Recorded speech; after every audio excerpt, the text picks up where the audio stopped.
78ാം സ്വാതന്ത്ര്യ ദിനം ആഘോഷിക്കുമ്പോൾ നമുക്ക് സന്തോഷിക്കാം, അഭിമാനിക്കാം.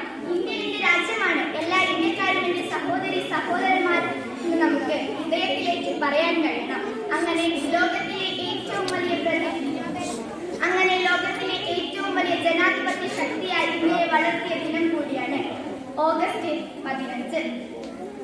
ഭാരതത്തോടുള്ള സ്നേഹം വികാരത്തിൽ നിന്നും പ്രവർത്തനത്തിലേക്ക് കടന്നു വരട്ടെ.